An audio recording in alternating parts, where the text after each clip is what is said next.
In today's video, I'll be hunting the Dragon's Dogma Platinum Trophy. Oh there it is, there go. Oh shit, what the Would you believe that a game like this released in 2012? Boy, ain't no way, boy. I think it's safe to say that Dragon's Dogma Dark Arisen was way ahead of its time. And with the newly release of Dragon's Dogma 2, the series caught my full attention, and I've been wanting to play it, but it's only right if I beat the first game of the series before jumping into the second one, right? Well, duh. Dragon's Dogma Platinum has 60 trophies for us to get, mainly consisting of story and general gameplay stuff. We also have a lot of milestone trophies to grind for, and there's a DLC that added more trophies to the base game that they call the Bitter Black Owl, which apparently has some of the toughest enemies in the game. For us to get this Platinum Trophy, we have to beat the game 3 times. We could make this only 2 by skipping through the standard mode and going straight into hard mode, but at the time, I didn't think that I was qualified for this, and I do kind of regret it looking back at it because I could have saved a good amount of time. The main goal for our very first playthrough is to get the Hero Trophy, where basically we have to complete every main and side quest in the game, but the catch to this is that the side quests are highly missable and you have to progress accordingly. So for this trophy, I did use a guide to know the order of completing these quests. Starting the game, we play through a prologue that acts as a tutorial to help us understand the game mechanics and just sets up the lore. Now choose, flee, or step forward. Take hold of what lies beyond. Claim mastery over the eternal ring. Oh, it begins our first trophy. After creating our character, we wake in the town of Cassardis that gets attacked by a huge dragon. Everyone's basically running, but for some reason, my guy in specific just has the balls to pick up a sword and put in some work. This is like a level 1 fighting a level 100. Challenge the dragon, bro? I was joking, bro. I think we all knew that was gonna happen. So basically a dragon pulls up on my block, beats my ass, and steals my heart because I'm an Arisen apparently. And now we just gotta get it back in blood. Seems like a pretty straightforward story. Wow! The vocation I decided to go with was a Strider because in games like this, I usually like to go with the Dex mobility style type of gameplay. So this was perfect for me. Going out into the town of Cassardis, we finally set out on our journey, and because I'm a noob, fresh out of the spawn, I didn't realize how quick I was progressing through the main story. Now I did explore and talk to some NPCs, but it's so easy to miss quests at the beginning because there's just so much going on. Making our way to the Cassardis exit, a wild pawn appears out of nowhere, and this old man basically informs us about them and how they're binded to the Arisen and stuff. So now basically we have our first pawn, and leaving Cassardis for the first time gives us a trophy. So getting back to how I was sidetracked, I accepted this quest called Floral Delivery, where you have to collect these flowers for this lady. And while searching around for these flowers, we got a random camera zoom in on a dude that's getting straight demolished by some goblins. And apparently this is a side quest, meaning that it's required for the Hero Trophy. But by the time I saved him and walked forward just a bit, we came across the encampment. And I was pretty curious to know what was inside, so I went in and then I heard a mysterious voice, walked up some stairs. Then we got a cutscene basically telling us to interact with this riftstone thing, which I did. Then next thing you know, I'm fighting a big ass Cyclops outside the camp with all the soldiers. Slow down, big fella! Oh, did you just follow me? By this time, what the hell was even a floral delivery? I completely forgot about it with everything happening so quick. After we defeat the Cyclops, we return back to the Riftstone so we can create a main pawn. A few moments later. If my character is supposed to be Kratos, I feel like it's only right if I make Atreus as my pawn. When we leave this tent, there's an NPC that's waiting for us that just immediately starts yapping, and we basically teleport to another area of the encampment for this side quest. So by now I've been completely sidetracked and there's like 3 quests that I left at Cassardis. What I should have been doing is focusing on all the important quests that are basically limited and will eventually leave if I progress too far. But at this point in my playthrough, it hasn't hit me just yet since I haven't seen a quest fail on my screen. After going to sleep in a camp, we wake to a Hydra attacking the encampment. Oh damn, we fighting this thing, huh? I'm just shooting it with my bow, bro. I'm about to eat it. Hey, that's dinner. Let's go.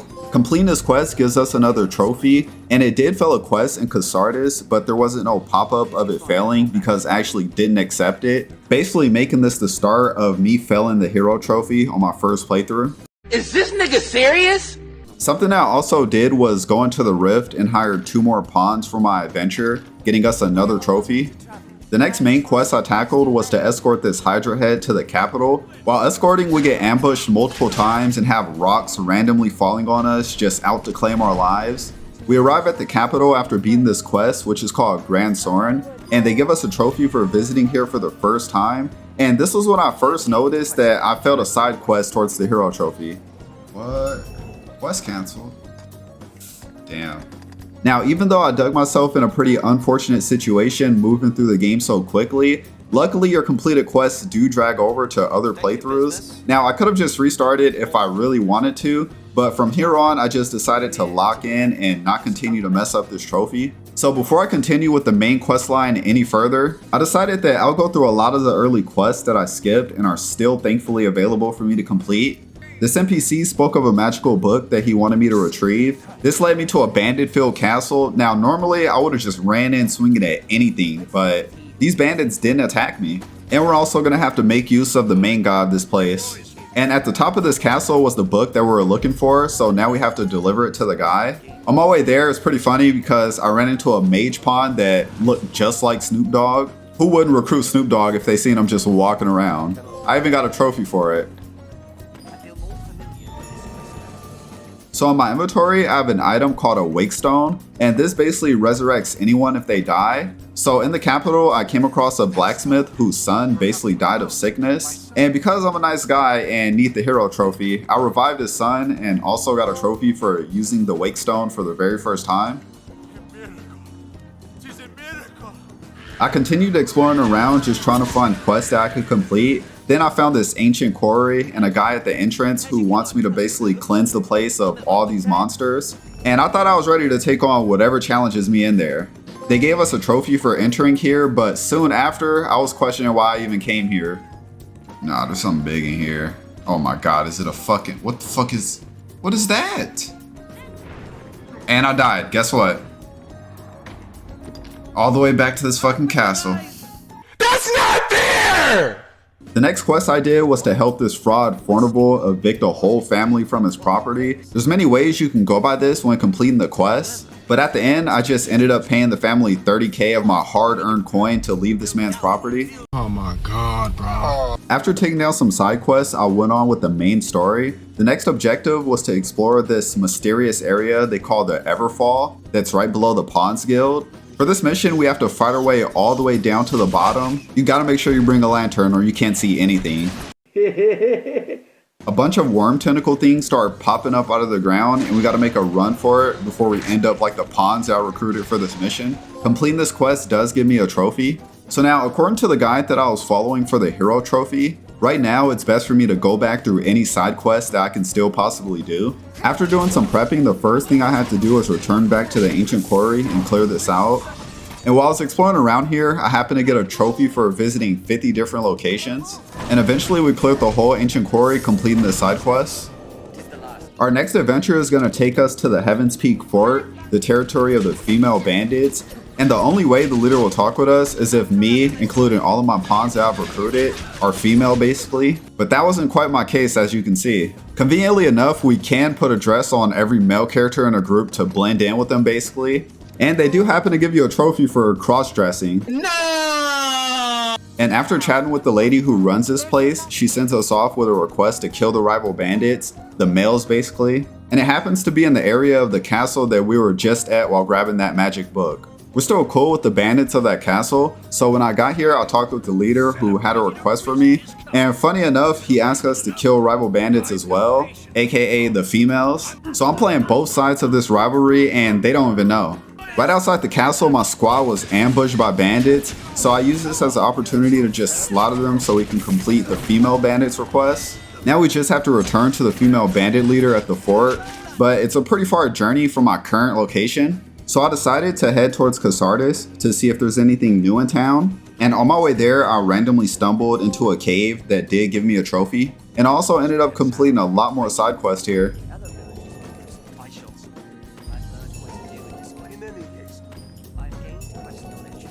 Now that I'm finished being the neighborhood hero of Casardis, I continued back on my journey towards the Heaven's Peak Fort. so I can report back to the leader and finish the quest I have. While on my way there, we conveniently got ambushed by some female bandits. We still need to complete the quest from the male bandits, so this was just perfect timing. I'm basically a hired hitman for both sides.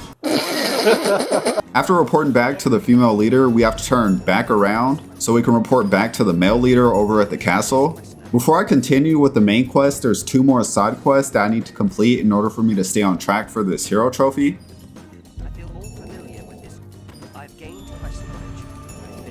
At this point, we're pretty much caught up with all the side quests for now, and I can finally continue with the main story. Our next objective is to complete these worm hunt quests that are given to us by Maximilian. So normally we would only have to complete 2 out of 4 of the quests in order to progress further, but for the hero trophy we need to do all 4 of them. First one I did was called A Fortress Besieged, where I traveled all the way to the Shadow Fort, and speaking with the captain here, he gives us an objective to capture this fort. Inside the fort's station room, we find our very first port crystal. Having these port crystals placed around in good spots of the map to have fast access to multiple locations and not just one specific spot is pretty crucial for making traveling as least tedious as possible. I did get kind of sidetracked and jumped down a hole that was in the middle of the fort, and this led me to the Frontier Caverns, which you do get a trophy for coming here the first time. Eventually we went back to the surface and opened up the gate for all of our soldiers. Then we hunted down the leader of this place. The worm hunt quests were pretty interesting. Although I didn't get any trophies out of them, the fortress one was probably the only one with a trophy connected to it, but it do still serve an importance towards trophies, and it is the main story. We investigated that suspicious cult inside of a catacombs while they were having a meeting, and we ran them off from here. We were also given an ancient slate to decipher that led us to the Hillfigure Knoll, where we met the Dragonforge for the first time, who happens to be a former Arisen. He basically gives us information about the ancient slate. Then before I did the last of the 4 quests, I traveled back to Grand Soren so I can change my vocation because I maxed out my Strider, and this did give us a trophy. And for the last quest, we traveled to this place called the Water God's Altar so we can help a research team. I like this quest because it kind of felt like I was going through a Zelda shrine. It was kind of puzzly, it was filled with water, and then we fight a bunch of different enemies in here and stuff. So with all the worm hunt quests finally completed, I returned back to Grand Soren and reported back to Maximilian. And it seems that after all that hard work we put in, we now have the attention of the Duke, and he invites us to his castle to meet him, which gives us a trophy. At this stage of the playthrough is when I have to go on another side quest spree before progressing with the main story, but this time it will be a lot more than last times, since now we have more quests opened up to us. During this spree we went from 16 trophies to 23, one for visiting 100 different locations, and another in the same exact building after talking with Madeline, because she now opens up a shop in here. And during the quest arousing suspicion, the Duke's wife was basically trying to set up a sneaky link with me, but got caught in 4K in the act. And this caused the Duke to turn on Chris Breezy mode while I was hiding. They call the cops. Which gave me a choice to either watch or jump in and save her. You're a simp! Well, saving her got me an express ticket to the prison that I had to escape, but saving her did max out her affinity, giving us a trophy. Making it back to the town after escaping from the prison, I happened to combine materials together for the first time for a trophy. Eventually, after some more exploring and progressing, I changed my pawn's vocation for the first time too.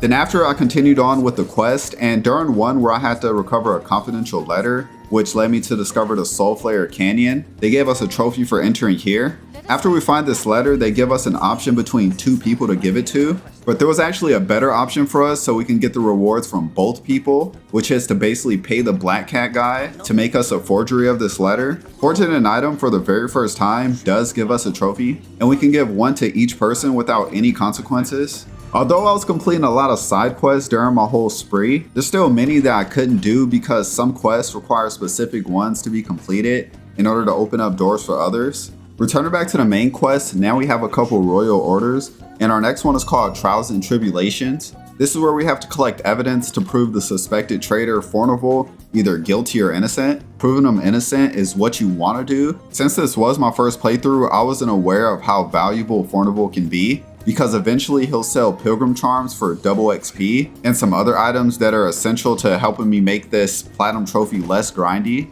But I wasn't aware of this, and he ended up getting sent away. The next main quest was called Griffin's Bane, where we have to help some soldiers track down and fight a big ass griffin. Hey, I'm down for it, let's go. We gotta use Goblin as bait, okay. Oh, run. Oh, there it is. There go. Oh, shit. What the? Oh, wait, what's happening to it? It's burning. Yo, that thing just got cooked. Everybody jump on this thing.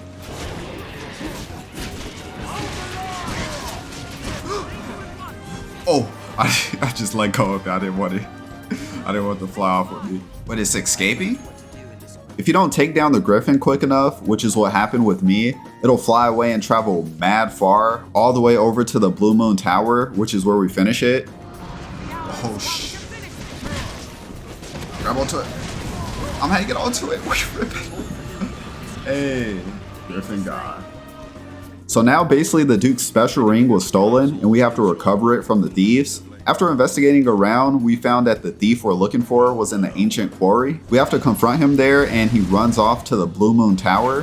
The boss fight was over so quick that the dude was still fighting with no health at all. Bro, this fool's dead. Why is he still... So now that the ring is recovered, we have to give it to the Duke, obviously. But before we even do that, we can actually go to the Black Cat to make a copy of the ring, and we can keep one for ourselves and then take the fake one over to the Duke. For the last Royal Orders quest, we have to travel to the Wind Bluff Tower to help Mercedes fight off a rebellion, and she ends up dueling the dude that's leading the rebellion. Oh shit, twin, he trying to fight you. What the fuck you finna do? Man, beat his ass, twin. What the hell, twin? This ain't no goddamn Fortnite. For the next quest, the capital is being attacked by a cockatrice that was sent by the Salvation Cult that we've been suspicious of, basically. Wait, that ain't a griffin? This is extraterrestrial looking ass. What the? Come on. Get to it. What up? Please don't throw me off. Do not throw me off. Hey. Yeah, lightning. Yeah. Knock me out. There it goes.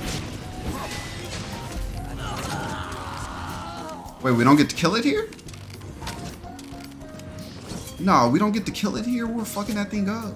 After beating the cockatrice, the Duke rewards us for all the work that I've been putting in, and we get a trophy for this. The Salvation Cult set out another attack, but this time it was on the Great Wall Castle, and this quest has us fighting everything possible to get through. Come on, squad. Oh, I just got picked up by Harpy. No. Ah, crap. Boss battle. This fool's looking like Ramon Salazar from Resident Evil 4. Go smack this fool. Yeah, come on. Falling down? Yeah, smack him. After the boss fight, the same dragon from the beginning of the game appears again, and it squishes this dumb cult leader, and then starts yapping, basically taunting us to face him, giving us a trophy for beating this quest. Our next quest is named The Final Battle, so we know it's time to actually face the dragon who stole our heart and reclaim what's ours. I wasn't completely sure how hard this would be, so before heading there to face the dragon, I did do a couple things like leveling up, buying heals, and just trying to be extra prepared. When I felt like I was finally ready to face the dragon, I went to go meet him again. He starts having another yapathon, basically giving us a choice to fight him in battle or sacrifice our beloved. But right here, there is a missable trophy to get the Solitude ending by simply just walking away, which sacrifice your beloved. And this basically results in us becoming the new Duke, and they give us a retry screen.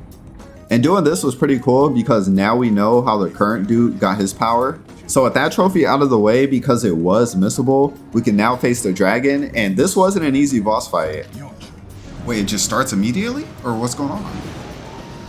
Oh, shh. Oh, we gotta run? You got me on some temple run stuff, bro.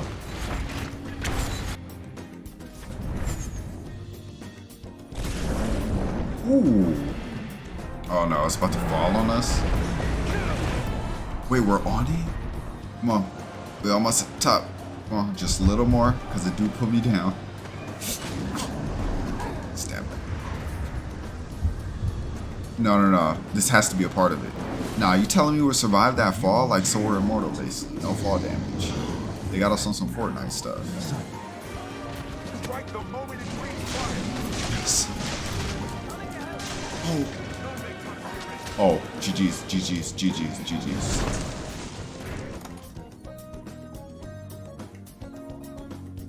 This man just almost killed me.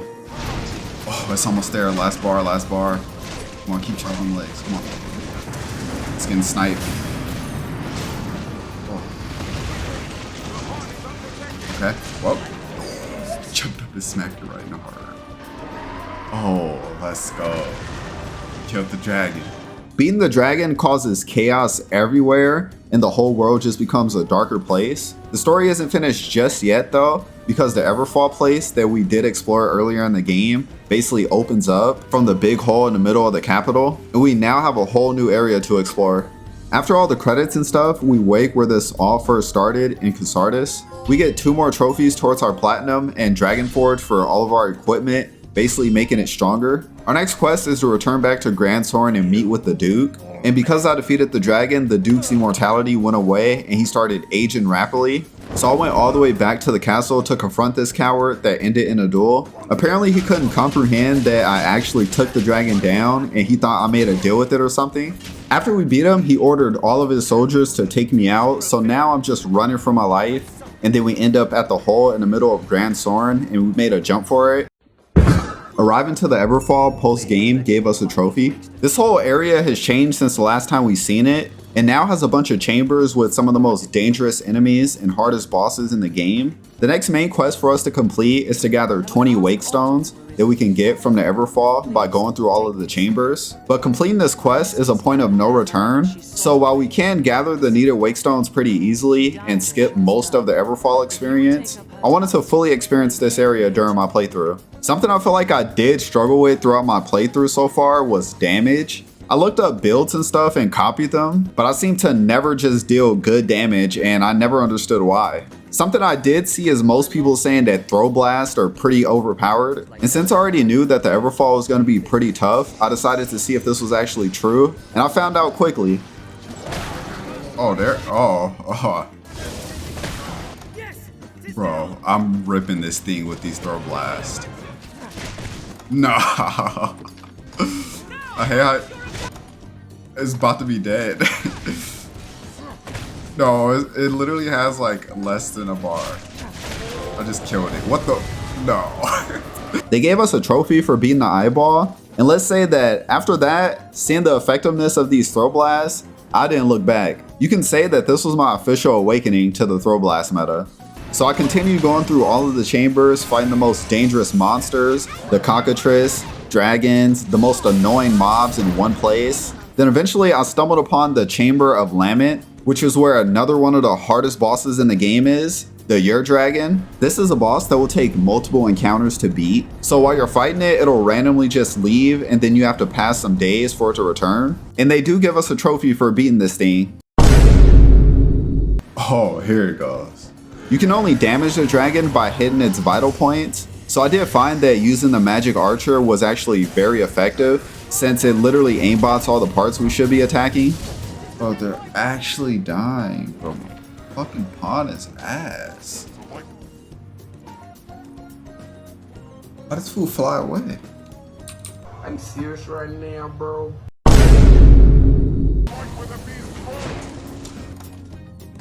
Just got fucking one-shotted. Are you kidding me? Oh my god. No.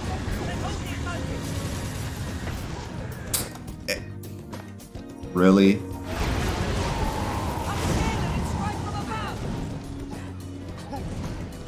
Bro, it's blowing me back.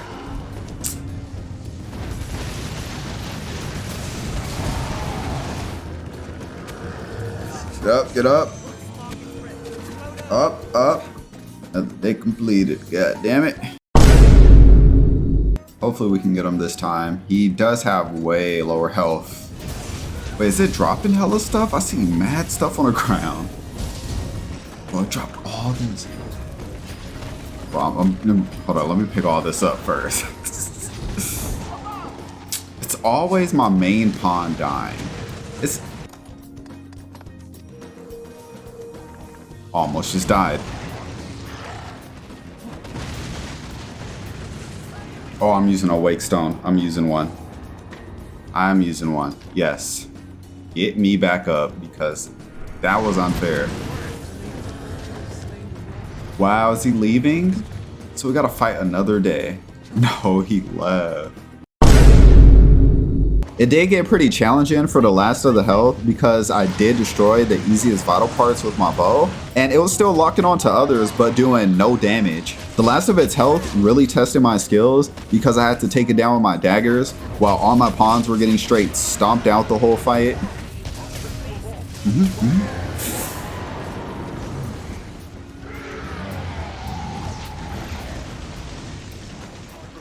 That's how we do that. That's how we do that. After beating the Year Dragon and doing basically all the chambers, there's not really much that we can do during this playthrough, and we still need to beat the game on hard mode. So honestly, I can just clean up the rest of the trophies there. So the next thing for us to do is to end this playthrough by giving Quince the 20 wake stones that we gathered. And doing this gives us a trophy, and we get to meet the Seneschal, basically the overseer of the world, who was also a former Arisen. And we're given some choices where there are some missable trophies, so we have to do this correctly. We have to prove to the Seneschal that we're a worthy replacement by fighting him. If we let him beat us, dying basically gives us an ending where we turn into a dragon, similar to the one that hunted us down the whole playthrough. Doing this gives us the Servitude trophy and thankfully a retry screen, allowing us to do other endings. Now for this next trophy, we're actually going to fight him until we get to the second phase, where he's going to offer us another choice to either continue to fight him or choose in peace by just walking away. For this trophy, we walked away for the peaceful ending.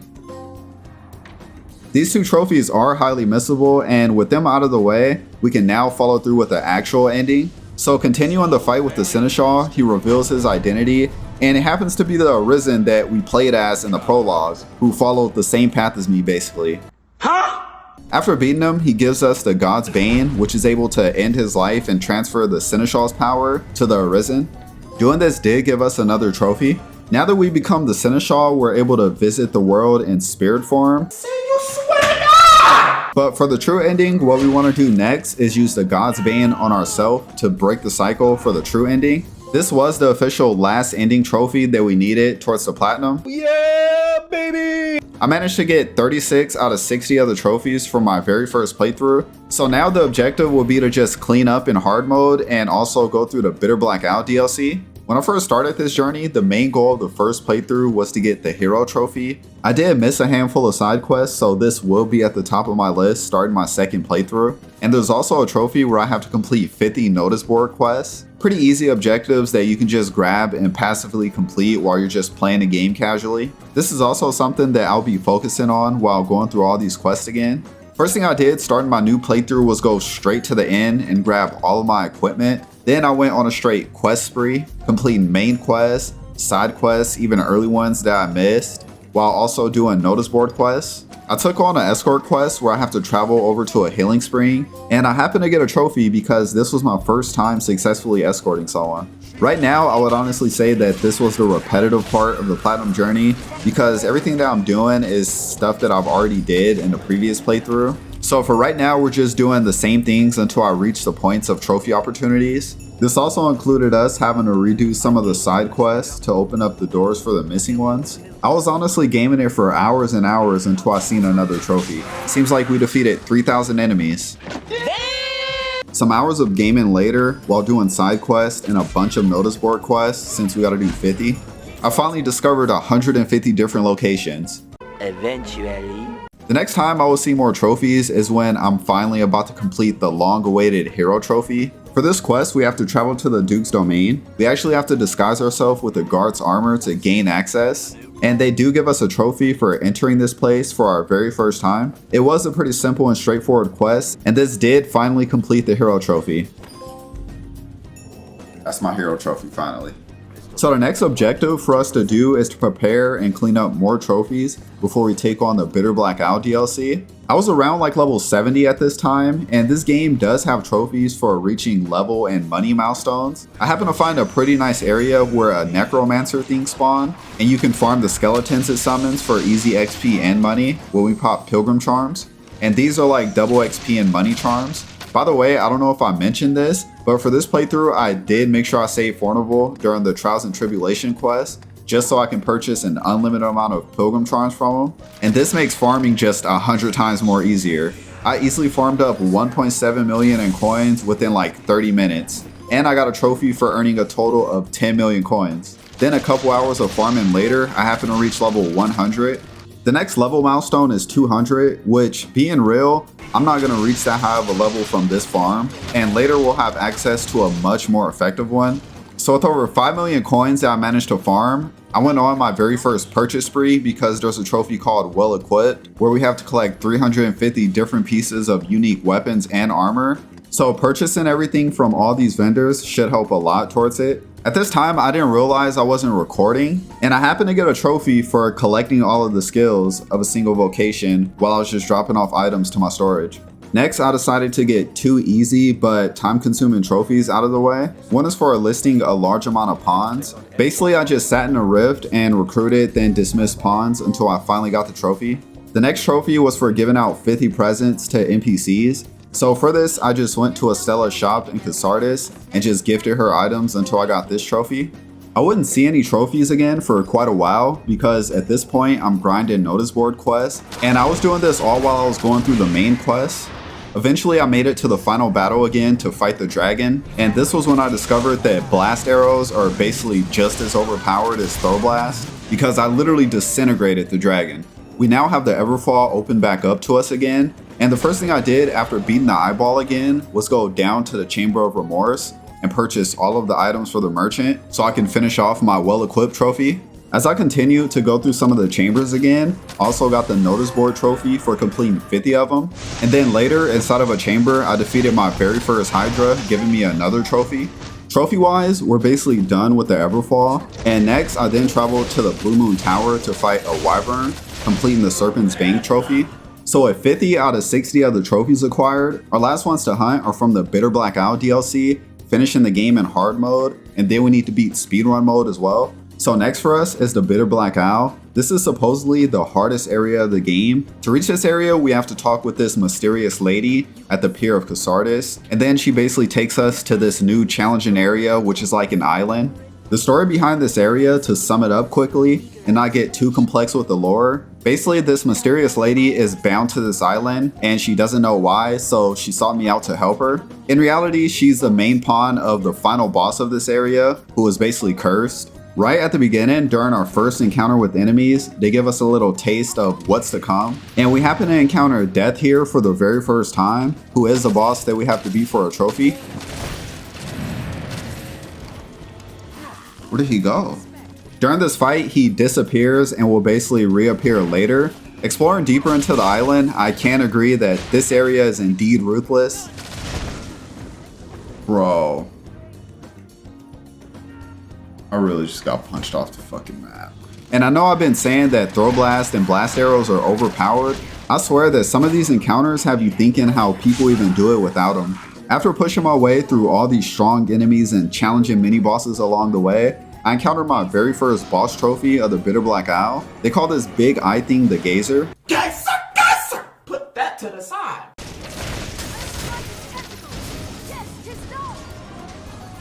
Oh my god, this thing's getting disintegrated.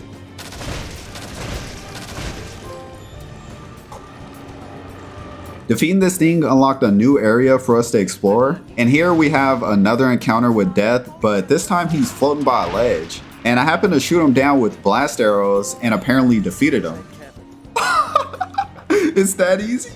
Just like before, up until the next major boss, they have us fighting through tough enemies and mini bosses. And then eventually we make it up to the Dark Bishop. Oh, damn. You got me fighting now.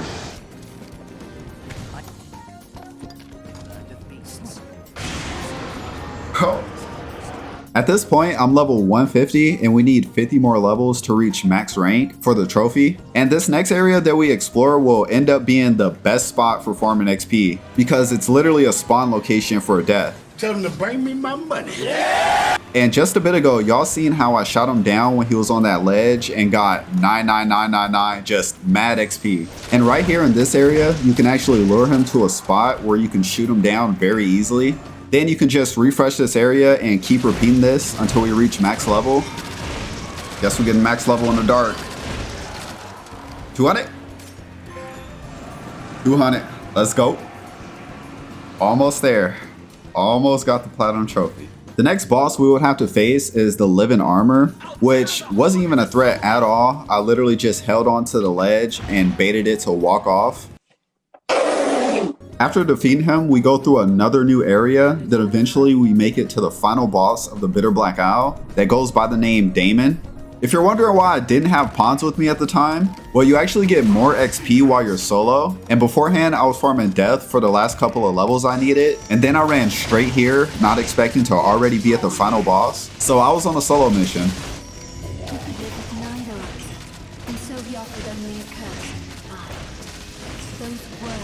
I got no stamina, bruh. I got no stamina, bruh. I got no stamina, bruh. Hello? This nigga just walking away from me? Honestly, this boss was on some Dark Souls level stuff. Like, it actually was a difficult battle. That's what happens.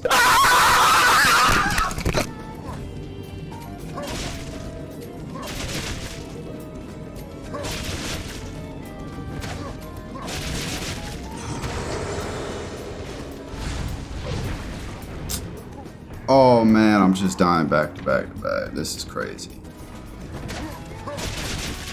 Thank you.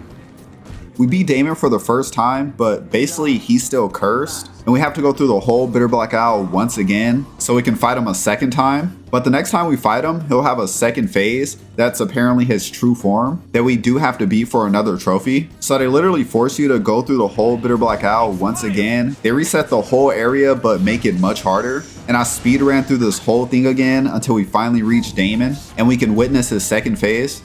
This fool got a second phase now. Oh. This fool turned fucking ugly. Bro's mouth is where his stomach is. Oh my god. Come on, pawns, do your job, distract. Oh my god, this is broken. Should be good. And dead. Let's go. Beat him in his true form. Closer and closer to the plat. With all the Bitter Black Owl trophies completed, we can finally finish the last quest needed to end off the hard mode playthrough. Once again, we give Quince the Wake Stones, do all the Seneschal stuff, and then end it all with the God's Bane. And this gave me 2 trophies for beating the game a second time and also beating it on hard mode. So far, we've beat the game twice and have 58 out of 60 trophies. And the very last trophy needed for this platinum is going to test my knowledge and speedrunning skills because we now have to beat this time speedrunning mode. 1 hour later. Thankfully, we get to use our leveled characters for this speedrunning mode because this allowed me to beat the game for my 3rd and very last time in 1 hour to finally complete our Dragon's Dogma Platinum Trophy journey. It's finally over now. We can use the God's Bane, end this, and get the Platinum Trophy. Damn. This is a crazy way to end the Platinum Trophy. Here it is, y'all. After 120 plus hours, might be touching 130, finally get the Platinum Trophy. 1 hour and 8 minutes. Come on, come on. Plat, plat, plat. Come on. Give me my plat. Give me my plat. Let's go. The true Arisen. We got the Platinum Trophy, finally. We're the true Arisen. Let's go. I can finally play Dragon's Dogma 2. Finally.